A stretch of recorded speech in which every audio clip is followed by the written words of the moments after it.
Everybody, I'm going to go ahead and go over dancing and how it relates to the hemispheric differences and how they're both involved, as well as, chaos, order, and all the other true dichotomies that are at play within dancing. So, just from an rationalist and an intuitionist perspective, you could say dancing is either more mechanical or more fluid. And so is it like step by step in a framework, specific, and in segments? Whereas fluid or intuitionist dancing is more like go with the flow. It's dynamic. It's more of a flow. Like that's why it's fluid. It's not necessarily here's a step, you got to do this. And then some examples are the difference between cheerleading and breakdancing. Like if you're cheerleading, you're doing it step by step by the number, whereas breakdancing, it's fluid and you're kind of going with the flow or going with your gut feeling on what you're supposed to do. Sometimes they do a little more structured, and then sometimes cheerleading is a little more loose. But you can see that change when people go from like doing whatever they want versus more structured and very rigid. Another example of a mechanical or a rationalist dance would be military rifle twirling. And then you have ecstatic dancing, which is just, kind of random movements or like going with the feel again. And then you have line dancing. It's very specific. Everyone's doing it together. Usually the ones that everyone does together in a very specific way is more mechanical. It's more of a mechanical dance. Whereas improvisational dancing, and you're just doing what you feel, what comes to you naturally, it's seeing the relationship, the connection between everything through the right hemisphere. So while both hemispheres are involved in engaging during dancing, being able to fluid dance, they are both in service of one of those two perspectives. So if you're in service to the left hemisphere, both of them are, you're probably going to have a much more like awkward dance. Like you're not going to be able to be fluid, go with the flow, And if you're much more right hemisphere in nature and you're and you do go with the flow, you have a much harder time being specific or like doing the structured dances. So you can tell which one you're going to have a hard time with based on likely just your perspective of it.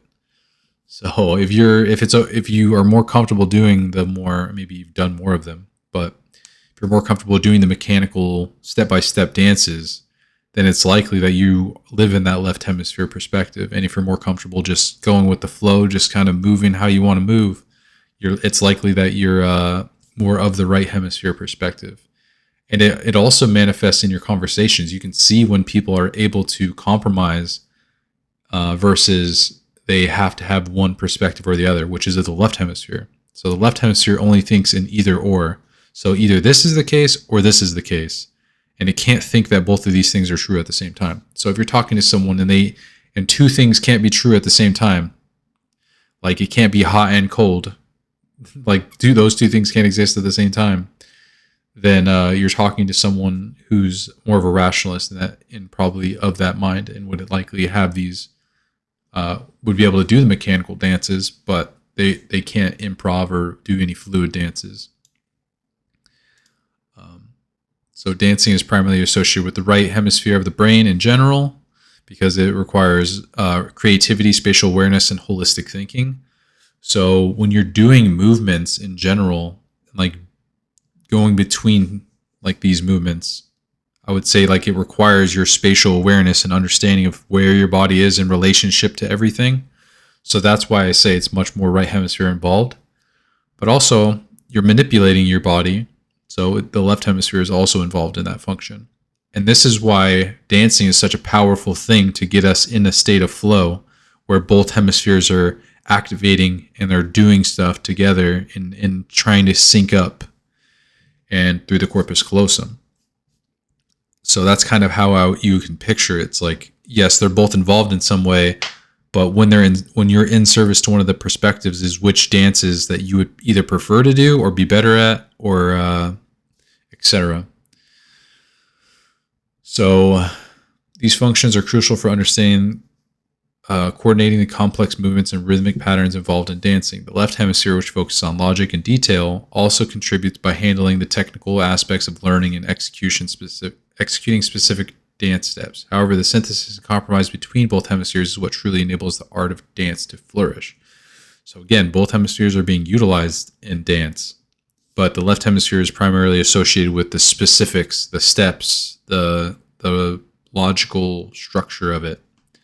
Whereas the right hemisphere is going to see the spatial awareness. It's going to see the ability to engage in like multiple things at once, etc. So if anybody's really awkward, like physically awkward, and you just tell somebody's like that, they're probably much more in their left hemisphere. And dudes are more like that. Like that's why dudes don't like to dance as much, especially when it comes to the more intuitionist dancing. In the context of dichotomology, this synthesis embodies the dynamic interplay between chaos and order, rationalism and intuitionism. The right hemisphere holistic and intuitive processing provides the fluidity and expressiveness of dance, allowing creative expression and spontaneous movement. Meanwhile, the left hemisphere's logical and detailed approach ensures precision and technical accuracy in executing the dance steps. This harmonious integration reflects a balance where the structured patterns and rhythms of the left hemisphere seamlessly merge with the expressive spatial awareness of the right hemisphere. Through this synthesis, dance becomes a manifestation of both hemispheres working in tandem, achieving a state of equilibrium where creativity and structure coexist. Another word for this is flow, and a lot of people know that word. So while the left hemisphere is involved in executing fixed movements, the right hemisphere locks it in balance. This is like learning to ride a bike. One cannot systematically understand the movements required. Instead, one must intuit the tension of their movements because there is no ones and zeros in physical coordination. One must navigate the finite measurements and find an equilibrium between them all. And you kind of know when this happens. Like you eventually get it and you're like, oh, my brain's like clicked. It's clicked and I know how to balance on a bike now. So once that clicks, you can really feel the difference when you get on the bike and you can ride it because you know where that equilibrium is now. In other words, dancing requires the right hemisphere to maintain the tension between movements. So it requires both hemispheres. When you move, there is a necessary tension between opposites to execute it properly. When adding another individual into the scenario, the complexity increases further. You must hold yourself in tension and create synthesis and movement, coordinating with not just yourself, but also in relationship to your partner. So if you're dancing with someone else, you have to compromise your steps, and you also have to synthesize your steps. So the synthesis would be the integration of two things that are true, can't be true at once, but you're both doing them and creating a new style. It would be like a new dance. Like that would be a synthesis, like the waltz, like whenever that was established, like here is a new synthesis or like mode of being or dancing with these particular characteristics. Whereas the compromise would be the individual steps and ensuring that both people are doing, like which one of you is going to take the first step. Like there has to be a compromise there. Who's taking the first step forward? Who's taking the first step backwards? And which foot are you first stepping with? So that's a compromise that you need to do with each other in order to be able to dance. So that's why dancing is so important, especially to women, because they understand this, like intuitively. They understand that that is necessary. Like to be able to dance with somebody in your mind, you need to be able to dance physically. And that's important for women because they understand that's how you can guide your relationship. You can only have a good relationship if you're both able to compromise and synthesize between you two. So when you move, there's a necessary tension between opposites, like I was saying. When you add another individual, it becomes more complex. This interaction underscores the essence of dichotomology, where the balance and synthesis between opposing forces lead to a harmonious, dynamic expression of human movement and artistry. The ability to dance necessitates the involvement of the right hemisphere and is much of the reason why those who are bad at dancing or reject the desire to dance often have issues with things when it comes to religion, relationships, compromise, and finding meaning in their lives. It is possible they are depressed or have suppressed some inner desire in them due to their ego of their left hemisphere. So, and a quick summary here. So we went over harmony of hemispheres in dancing. Dancing is described involves a synthesis of left and right hemispheres aligning with the overarching theme dichotomology. We went over intuitionist and rationalist dancing, mechanical versus fluid, cheerleading versus, more structured ones. Again, mechanical versus fluid. The hemispheric roles, the dynamic interplay between the true dichotomies, dancing as a reflection of life's balance and everything it does in relationship to other aspects of our life, because our brains are connected to all of these things. So all of it is important. And women understand this. Like, it's not just one thing that's important. It's everything. The concept you've outlined. If it's hold on. Thank you, ChatGPT. ChatGPT helped me write this summary. So this is more or less the stuff I'm trying to convey when I talk about dancing. So yeah, and another thing to add is like your right hemisphere.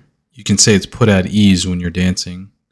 Because it's more of that chaotic, and you're going off into all this chaos, and it's one of the things that you can do in reality that brings you back down to earth, grounds you in something physical and tangible, while simultaneously being something that's fluid and dynamic and of the right hemisphere, and especially if you're doing it with somebody else, because you're part of it is the relationship you have with somebody else and the compromise you have to engage in to do that.